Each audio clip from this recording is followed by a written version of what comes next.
서울에서 황금이 나왔다는 거죠. 황금이 진짜 있어요? 땅에서요? 서울의 한 재건축 현장. 금덩어리 덩어리금 덩어리금. 땅을 파는 대로 금빛 돌덩어리들이 계속 쏟아집니다. 공사 관계자들도 처음엔 눈을 의심했습니다. 황금 아파트라는 데인데 네. 금맥이 나왔습니다. 그 누구 거예요? 그 황금? 그건 이제 발견한 쪽인데 광업권은 그쪽에 가는데 네. 온천은 똑같습니다. 그런데 이 경우는 이제 개발 주체가 발견했기 때문에 개발권이 있는 거죠. 개발권. 하지만 한국은 집값이라는 게 금값을 넘어가기 때문에 네. 아, 그걸 탈고서 집을 짓지. 그런 게 꽤 복잡했대요. 그 광맥이 얽힌 게. 근데 이거를 처리하려면 복잡하니까 아, 묻고 개발 비용이 더 나오는 거예요. 그렇죠. 그리고 어떻게 될지 모르는 거죠. 묻고 입주자들에게 금반지 한 돌씩 주셨다고. 그래서 거기 가보시면 아파트 영판이 금빛으로 돼 있어요. 황금 아파트라고. 황금 아파트. 오. 그러면 어떻게 파도 되는 겁니까? 그러니까 이제 선생님이 이제 땅 캐셔가지고 순도 검사를 하신 다음에 뭔가 나왔다고 소개를 하시면은 됩니다. 그러면 선생님 거예요? 근데 개발권은 있는 거죠. 하지만 그때 땅을 이제 매입하고 해야 되는 과정이 남아있죠. 그런 자리는 명당 자리라고 하는 거 아니야? 명당? 영당이 이제 요즘 명당이라고 하면 아파트 만들기 좋은 땅이 명당이라. 근데 거기는 그러면은 명당이 아니라 황당한 자리네요. 아, 맞아요. 황당이다. 황당 자리네. 황당 자리입니다. 그렇게 해서 영등포란 지역이 일본이 경인이란 거를 만든다는 목적하에 경성이 붙이면서 진정한 강남과 강북을 가진 도시 서울이 탄생하게 됩니다. 한양은 강북의 도시고 경성 때 비로소 강남까지 붙는 도시가 되었다. 정말은 서울도 강북의 도시가 될 수 있었습니다. 예를 들어 지금 그런 도시 되게 많아요. 제일 유명한 게 충남 장항하고 전북 군산. 사실 같은 생활권입니다. 군장이라 묶어요. 근데 다른 지역이죠. 근데 이렇게 되면은 다리가 필요 없습니다. 서로 다른 도시니까. 근데 서울은 강남 강북을 묶다 보니까 쓸데없이 다리를 많이 넣어야 돼요. 네. 그래서 우리는 결과적으로 경인이 되었고 그 목적은 이제 공업 국가. 근대라면 공업이었잖아요. 그때는 공업을 만들면 수출을 해야 됩니다. 항구가 필요하다는 게 이게 대도시의 기준이었던 거예요. 그래서 대경성, 대서울의 항구로서 인천을 개발하겠다는 목적하에 붙인 거죠. 그래서 여러분이 아시는 경인이라는 게 탄생하게 된다. 강남으로 안 간 이유가 또 자연재해 때문도 있어요. 그것도 있습니다. 자연재해가 많죠. 사실 살기 좋은 땅이 아니에요. 지금도 그렇습니다. 당장 제가 기억하는 강남에도 이따 또 말씀드리겠습니다만 강남 개발되고 나서 84년, 87년, 2001년, 2011년 이번에 4번, 5번이에요. 그러니까 이런 게 사람이 살기 좋지는 않죠. 네. 그래서 아파트를 강남에 많이 지으려 하는 이유가 그나마 피해를 좀 줄이려고. 주택으로 많이 지었다가는 피해를 많이 있기 때문에 강남 지역을 아파트 전용지구로 개발한 것도 있습니다. 그러니까 이번 수재 얘기를 잠깐 이어가면은 서울이면 강남에 비가 많이 오다 보니까 좀 화제가 됐지만 정말 비 피해가 심각한 거는 바닷가 도시들입니다. 동해나 부산이나 인천들. 이런 데는 간조만조라는 게 있어요. 밀물썰물. 밀물 때 폭우 내리면 이건 최악입니다. 특히 태풍 내릴 때 만조 차면은 이거는 그때 우리가 뉴스에 듣게 되는 거죠. 맞아요. 부산 지역이 침수했다라든지 인천 지역이 난리가 났다. 제가 강원도 동해시 청국동에서 19살 때까지 살았었어요. 네. 고등학교 2학년 때 네. 태풍 매미가 와서 제가 그 다니던 그 길목이 아예 침수가 돼서 얼마나 제가 불리했나요? 한 허벅지까지? 아. 네, 허벅지까지 침수가 돼서 제 눈앞에 쓰레기통이 떠다니고 막 그런 걸 보면서 막 길을 건넜던 그렇죠, 기억이 그렇죠. 있거든요. 맞습니다. 저도 버스 때 고속터미널에 잠겨가지고 강남이 네. 그때 지하상가가 전부 침수되고 그때 떨이 판매했던 기억이 나요. 다 처음이어가지고 그때 여기 이렇게 잠겼습니다. 제가. 그리고 고수부지를 갔는데 한강 고수부지들은 굉장히 두꺼운 철문으로 막혀 있습니다. 이게 진흙이 하류 지역이다 보니까 많이 떠내려오거든요. 이게 뚫을 수가 있어요. 진흙이 무게로. 그래서 그걸 막기 위해서 엄청난 두꺼운 철문이 있는데 이게 열린 직후에 들어가 봤어요. 어린 마음에. 가서 뻘에 이렇게 한 발을 내딛는 순간 여러분 개펄 가시면은 위험하잖아요. 바람 빠져서 그 느낌이더라고요. 아, 내가 죽는구나 생각을 좀 처음 했습니다. 저도 이제 초등학교 때 떡볶이 먹으러 이제 은마상가 그쪽으로 넘어가면은 그렇죠. 거기 물이 차가지고 잠기죠. 막 그 스티로폼 같은 거 떠 있고 맞습니다. 막 어른들 거의 허리춤 이상으로 막 다 물 맞습니다. 잠겨갖고 걸어다니고 그랬었거든요. 맞아. 강남이 늘 그래요. 네.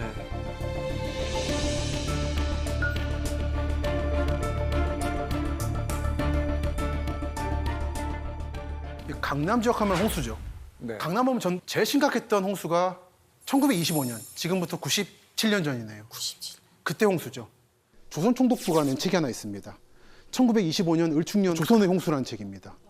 너무 피해가 심각해서 이거를 책을 알려서 구제 양상을 홍보를 해야 될 만큼 민심이 흉흉해진 거예요. 우와, 얼마나 심했길래요? 얼마나 심했냐면은 여러분들 이촌동 아시죠? 용산 쪽에. 네. 서부 이촌동, 동부 이촌동 있죠. 네. 중부 이촌동이 있었습니다. 중부이죠. 중부이죠. 이 동이 사라져 버렸어요. 이 을충 홍수 때. 물난리 때문에. 물난리 때문에 사라졌어. 세상에.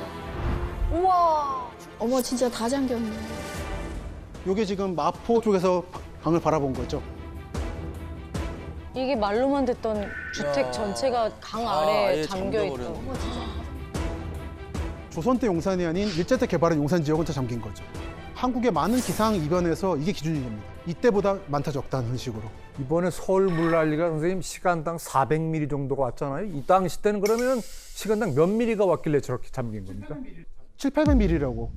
7, 800. 그리고 이때는 지금하고 다른 것이 댐이 없던 시절이라. 지금은 그래도 예, 댐이 있어서 댐이 수위 있죠. 조절을 할 수 맞습니다. 있으니까요. 그 이따가 안타까웠던 게 용산이나 영등포 쪽에 제방을 짓고 있었어요. 이게 무너져 버렸습니다. 이때 사람들은 그러면 혹시 어떻게? 그래서 피해자는 700명 미만, 이재민이 29,000명 정도. 이게 어느 정도 규모냐면 반에 다. 여러분 댐을 만드시면 대청호나 충주호 같은 거 대략 이재민이 한 3만 명 생깁니다. 그 정도 규모예요. 마을 몇 개가 사라지는 정도 규모. 그러니까 이때 서울 인구가 1,000만 명이 아니라 수백만 명 아래여가지고 그나마 피해가 덜했다는 거. 그러니까 일본인들이 조선인이 사는 고지대를 피해서 저지대에 많이 도시를 만들다 보니까 주로 이제 일본인들이 피해가 좀 많았죠. 그래서 조선인들은 상대적으로는 덜했습니다. 그나마.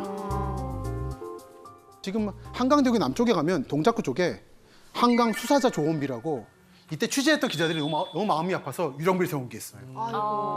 살아남으신 분들은 어떻게 뗏목으로 이렇게 해서. 막 나무 붙잡고 그렇습니다. 이때 워낙 충격이 심해서 서울, 경기권, 양수리까지 마을들이 다 위치를 바꿉니다. 쭉 산으로 올라가요. 그때 이제 설해마을이 산 위로 올라가게 되는 거죠. 원래 반포대교 쪽에 설해마을이 있었어요. 이 지도가 굉장히 중요한 지도인데요. 저게 언제적 지도야? 와, 서울 지도네. 와. 앞으로의 한국에서 중부 지역에서 집을 살 때도 참고할 만한 지도입니다. 25년의 홍수 상황을 보여준 지도인데 이게 그 당시의 피해 상황이에요. 초록색은 다 잠긴 거예요. 우와.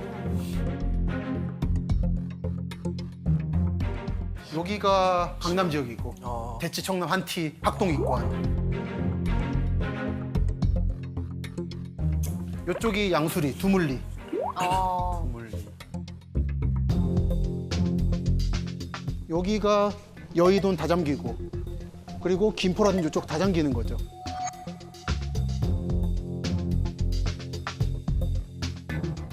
지금하고 서로 똑같은 게 안양천, 탄천, 중랑천, 홍제천이 똑같이 잠겼죠.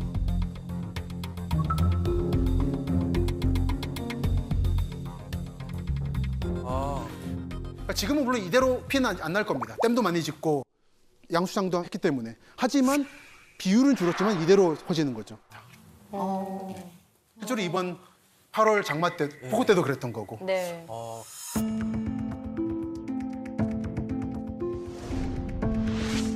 그러니까 지난 당시의 피해 상황을 지금 지도랑 겹쳐본 겁니다. 100년 전의 피해 상황을. 이제 파란색이 물에 잠겼다는 그렇죠. 잠긴 거니까. 거죠. 그러네. 보시면은 잠실이 옛날 섬이어가지고 다 잠겼고 잠실도 중랑천면 잠기고 이게 그 많이 100년 전 상황이 이랬다라는 걸 보여주고 있는 피해도입니다. 가락동만 괜찮았어. 송파구 옆에.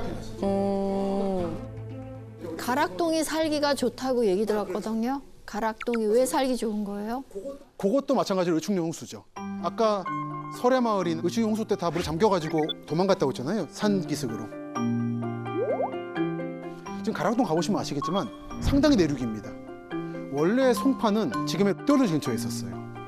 그래서 송파구가 되는 건데 이게 잠실에 다 잠기죠. 잠겨서 한참 남쪽으로 내려가서 이쯤이면 살만하다, 즐거울 만하다 그래서 가락이 된 거죠. 그래서 가락. 말하자면 그쪽은 구송파, 신송파 같은 거죠. 난 가락국수가 맛있어서 가락이다. 그렇게 되는 것이고, 그러니까 강남이 이번에 물 잠겼다고 해도 사실은 다 다른 거예요. 와, 왜냐면 그래서 제가 늘 말씀드리는 것이 걸어 다니시고 차로 다니시면 몰라요. 이 고저차를 걸어봐야 됩니다 한번. 그래야 여기가 평소에는 마을버스 안 와서 불편하지만 힘들고 물 난리는 안전하겠구나. 아, 청담도 이런 지역은 사실 언덕이거든요. 네. 대치, 한티, 언덕치자 써가지고 언덕이거든요. 요런데 예전에 조선시대부터 사람이 살았어요. 지금 땅가 비싼 이 빌딩 많은 데는 원래 물론 물 흐르던 곳인 거죠. 물길이요. 그 물길을 길을 놓고 지하철을 놨으니까 당연히 넘치겠죠. 그래서 침수가 예. 그쪽이 제 집중적으로 됐군요. 그렇습니다. 그건 당연하게 계곡이라서 그런 겁니다. 위험하네. 근데 그럼에도 불구하고 사람은 왜 사는가?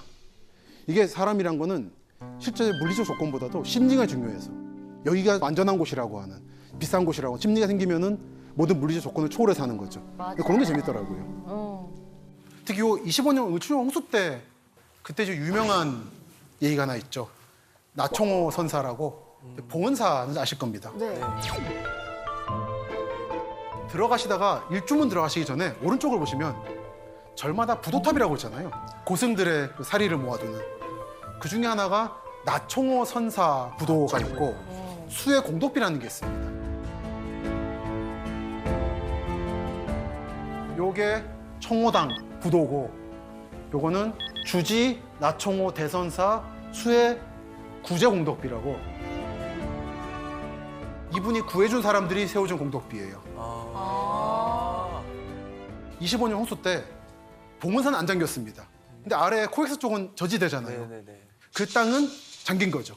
이른바 사하촌이라는 건데 절 아래에서 절땅 부쳐먹는. 그래서 우선 나총호 선사가 자기 사하촌 사람들이니까 우선 구했습니다. 근데 그리고 보니까 잠실 쪽이 잠겨가지고 나무가 드구루가 있었는데 나무 드구루에 사람이 100몇십 명이 매달려 있는 거예요. 줄줄줄줄. 근데 그러니까 저를 돈에다 긁어 모아서 배를 산 거예요. 저 사람도 구하라고. 아, 그래서 배가 여러 척에 가가지고는 건지자마자 나무함으로 뿌리가 뽑아져 버렸다고. 우와. 그래서 간신히 살아남아서 708명 정도가 살아남아서 그 사람들이 세운 게 저 오른쪽 비석. 다 구하신 거예요? 다 구했습니다. 와. 그래서 잠실 쪽에 피해가 덜했어요. 안 그랬으면은 아까 피해가 1000명 넘어갔을 겁니다. 을충 용수 때 피해가. 대단하시다. 그래서 그러다 보니까 비석을 세운 거고 한번 여러분 봉은사 가시게 되면 그 어느 절을 가셔도 부도탑도 재밌는 게 많은데 특히 이 부도탑은 좀 짠하기도 하고. 그럼 좀 읽어주시겠어요? 을충년 7월 홍수로 선리, 구리, 잠실의 뽕나무밭이 큰 물에 잠기고 708인이 다급해 어찌할 바를 모르고 목숨을 구해달라 외쳤다. 나청호 대선사가 자비로움으로 이를 구제하니 그 덕을 잊을 수가 없구나. 대단하시다. 요거에서 말하는 부리가 지금의 봉은사 옆에 마을이고 잠실은 잠실이고요. 선리라는 데는 강동구 강일동하고 하남 미사지구 근처 사이 동네입니다. 배선 짰어요. 그래서 뭐 배 타고 다니는 마을이었다고 해서 여기 가보면 가래 여울마을이라고 있는데 거기도 마찬가지로 홍수 때 위치 옮긴 마을입니다. 여러분이 잠실하면 지금 잠실만 떠올리시는데 원래 잠실은 세 개입니다. 연희동에 서잠실이 있었고 지금의 뚝섬 근처에 동잠실이 있고 어머. 지금의 잠원역에 신잠실이 있고 그래서 뜬금없이 강남 한복판인 잠원역 플랫폼 들어가면 누에의 일생 이런 게 있어요. 물레가 있고 그래요. 후회다리도 봤어요. 있잖아요. 그 그게 석동에. 다들 뜬금없어 하거든요. 네. 나무도 하나 남았어요 지금. 잠실리 뽕나무라고. 서울시의 천연기념물입니다. 그게 강남 지역이 워낙에 물이 쓸려고 없어지고 그러니까 여러분이 아시는 한강가의 마을이라는 건 한번 다박 같다 생각하시면 돼요. 그만큼 피해가 컸습니다. 이런 식으로 뗏목 타고 다니면서 사람 구한 배 거죠. 타고 와. 이런 게 당시에 워낙 이게 충격적 사건이어서 전국의 유명인들이 나총호 선사를 찬미하는 글을 모아다 가지고 책을 만들었습니다. 불교 비첩이라고. 워낙에 조선을 한번 뒤흔든 사건이었어요. 대단하시다. 을충년 대홍수 때 강남 지역만 침수를 당한 건 아니잖아요. 아니죠. 어디가 또 그렇게 침수가 당했나? 강북 지역도 침수 당하지 않았나요? 강북 지역 같은 경우는 용산 마포, 아까 말씀드린 신용산 피해가 심했고 경기권으로 넘어가면 이제 피해가 심했던 곳이 이제 하남이라든지 양수리, 남양주 쪽이고 강북 지역 같은 경우는 용산에서 인구 재배치가 됐고 그리고 그때 이제 아현이라든지 신촌 같은 신도시가 개발되는 것이고 신사동도 그때 재배치가 됩니다. 지금의 신반포라 그러면 서초구 네. 가면 아파트 단지가 하나 큰 게 있어요. 모 회사에 마크가 붙어 있는 20몇 차까지 있는데 강가에 있던 아파트 위치에 마을이 하나 있다가 홍수 때 잠깁니다. 역시나. 그래서 이 사람들이 옮긴 게 지금의 신사역 사거리예요. 거기 꽤 언덕이죠, 신사역 사거리. 네. 간장게장 골목이 있고. 네. 골목에서 살짝 내려오면은 조그만 공원이 하나 있어요. 거기 정식 이름이 주흥공원입니다. 그게 뭐냐면은 김주용 씨가 반포 쪽의 피난민들을 위해서 신사동에다가 집을 20채를 지어주고 학교를 만들어줘요. 와. 그래서 김주용 씨가 흥하게 한 마을이라 해서 주흥동이라 이름 붙이고 공원 이름을 주흥공원이라 붙이는. 하나 더 있는 게 이제 엉구비 공원이라고 신논현 쪽에 있습니다. 보문공원처인데 거기도 가보면 김주용 씨를 추모한 사람들이 모임에서 비석을 만드는. 그럼 혹시 네. 자연재해 때문에 유럽 같은 경우에는 이제 가뭄 때문에 비가 안 와가지고 아, 그렇죠. 말라가지고서는 2차 대전 때 아, 침수됐던 군함이 그렇죠. 나오고 유적지가 막 발견되고